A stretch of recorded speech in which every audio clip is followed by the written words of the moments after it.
जीवन बगिया ऐसी उलझी, फूलोगे कम कांटे ज्यादा, सिमटा जीवन डूबी सांसें, आना है तो अब भी आजा।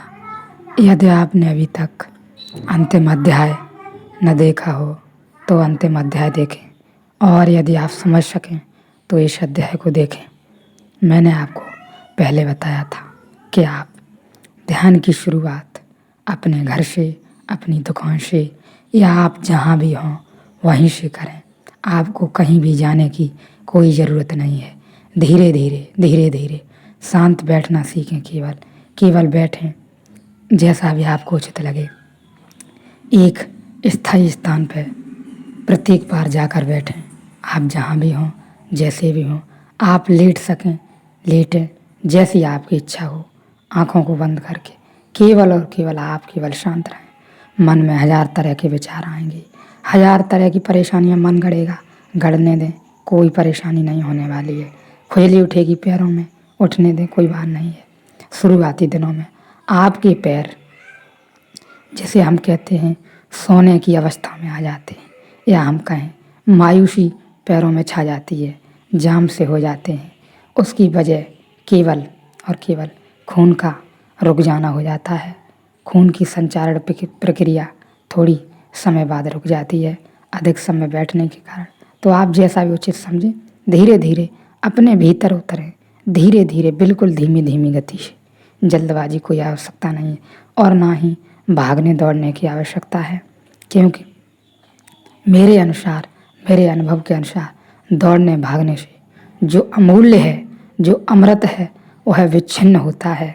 वह तो मिलता है होशपूर्वक स्वयं को जानने से, या हम ऐसा कहें सीधे तौर पर, हमें परमात्मा की प्राप्ति तभी हो सकेगी जब हम बैठने के लायक बन सकेंगे और बैठ सकेंगे।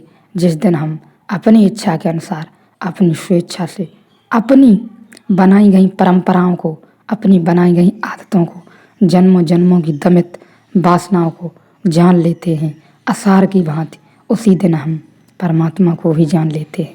ख्याल रहे, या हम ऐसा कहें, जिस दिन हम अपने भीतर से कूड़ा करकट उखाड़ कर बाहर फेंक देते हैं, उस दिन हमारे भीतर अमृत का जन्म हो जाता है। अमृत कहीं से आता ही नहीं, अमृत वहीं मौजूद है। इसलिए आप धीरे धीरे अपने भीतर प्रवेश करें ध्यान के जरिए से। तुमसे एक और कथा कहता हूँ। एक राजा के 2 बेटे थे। राजा के पास बहुत धन था। एक बेटे का नाम ज्ञान था, एक बेटे का नाम प्रेम था। राजा बड़ी चिंता में था कि किसको अपना राज्य सौंपा जाए। किसी फकीर को पूछा कि कैसे तप करूं। दोनों जुड़वा थे, साथ साथ पैदा हुए थे।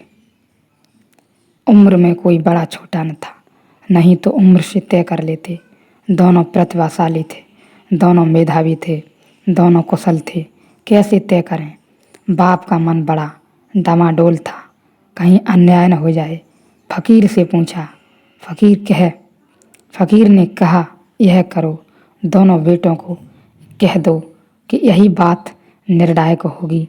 तुम जाओ और सारी दुनिया में बड़े बड़े नगरों में कोठियों बनाओ। जो कोठियाँ बनाने में 5 साल के भीतर सफल हो जाएगा, वही मेरे राज्य का उत्तराधिकारी होगा। ज्ञान चला, उसने कोठियाँ बनानी शुरू कर दी। मगर 5 साल में सारी पृथ्वी पर कैसे कोठियाँ बनाओगे? हजारों बड़े नगर हैं। कुछ कोठियाँ बनाई, उसका धन भी चुक गया, सामर्थ्य भी चुक गई, थक भी गया, परेशान भी हो गया, और फिर बात भी मूर्खतापूर्ण मालूम पड़ी। इससे सार क्या है? 5 साल बाद जब दोनों लौटे तो ज्ञान तो थका मांदा था, भिखमंगे की हालत में लौटा। सब जो उसके पास थी संपदा, वह सब लगा दी। कुछ कोठियाँ जरूर बन गईं, लेकिन इससे क्या सार? वह बड़ा पराजित और विषाद में लौटा। प्रेम बड़ा नाचता हुआ लौटा। बाप ने पूछा, कोठियाँ बनाई? प्रेम ने कहा कि बना दी, सारी दुनिया पर बना दी। सब बड़े नगरों में क्या, छोटे छोटे नगरों में भी बना दी। समय काफ़ी था, बाप भी थोड़ा चौंका। उसने पूछा कि यह तेरा बड़ा भाई, यह तेरा दूसरा भाई, यह तो थका हारा लौटा है। कुछ कुछ नगरों में बनाकर तूने कैसे बना ली? प्रेम ने कहा कि मैंने मित्र बनाए, जगह जगह मित्र बनाए।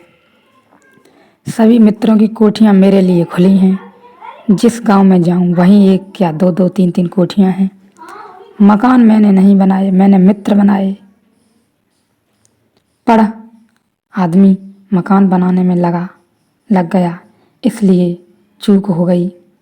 मकान तो मेरे लिए खुले खड़े हैं, कोठियाँ मेरे लिए तैयार हैं। जगह जगह कोठी। एक तो ढंग है प्रेम का और एक ढंग है ज्ञान का। ज्ञान से अंततः विज्ञान पैदा हुआ। ज्ञान की आखिरी संतति विज्ञान है। विज्ञान से अंततः टेक्नोलॉजी पैदा हुई। विज्ञान की संतति टेक्नोलॉजी है, तकनीकी है। प्रेम से भक्ति पैदा होती है। भक्ति प्रेम की पुत्री है। भक्ति से भगवान पैदा होता है। वह दोनों दिशाओं में बड़ी अलग है। जितना भी फिर हम कहें बड़ी अलग है, क्योंकि जैसे हमने कहा ज्ञान और प्रेम के संबंध में, वैसे ही हम कहें भक्ति और प्रेम, लेकिन भक्ति की पुत्री है प्रेम।